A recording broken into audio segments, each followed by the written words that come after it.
রবীন্দ্রনাথের পূজা করো। তোমার রবি ঠাকুর ঢাকা বিশ্ববিদ্যালয় প্রতিষ্ঠার বিরোধিতা করেছিল। ইতিহাস পড়ো, ইতিহাস দেখো।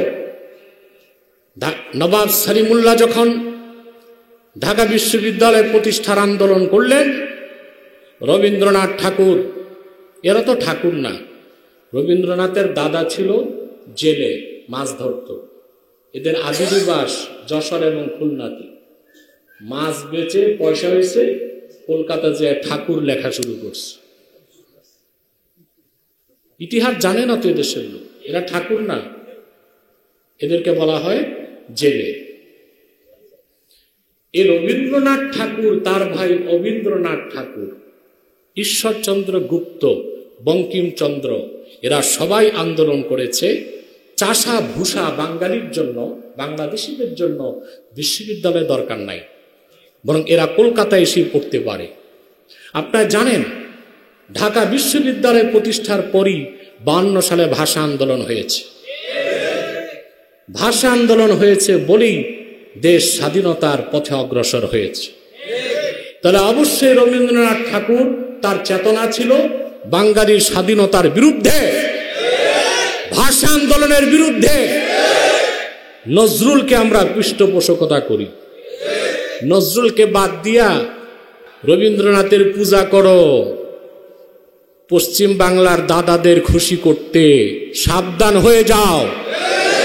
বাঙালি মুসলমান একবার যদি টের পায় তোমাদের ভণ্ডামি বামপন্থীদের, ঝাড়ু দিয়া পিটায়া জাসদ আর বাসদকে বাংলাদেশ থেকে বহিষ্কার করো।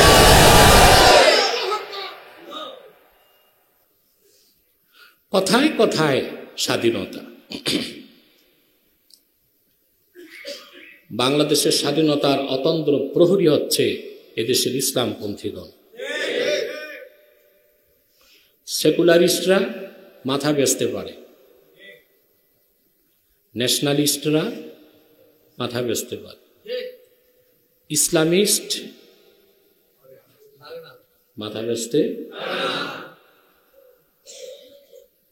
আপনারা জিও পলিটিক্স স্টাডি করেন কিনা জানি না, জিও পলিটিক্সে আমার লেকচারগুলো দেখবেন, স্বতন্ত্র লেকচার আছে। কি সেকুলারিস্ট কি ন্যাশনালিস্ট সবাই কেনাবেচা হয়ে গেছে। কেউ মোসাদের কাছে, কেউ সিআই এর কাছে, কেউ ভারতের রয়ের কাছে।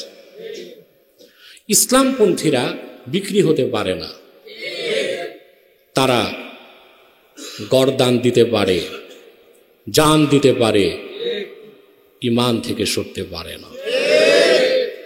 স্বাধীনতা নিরাপদ কাদের কাছে? খান পাঠানদের কাছে না ইসলামপন্থীদের কাছে?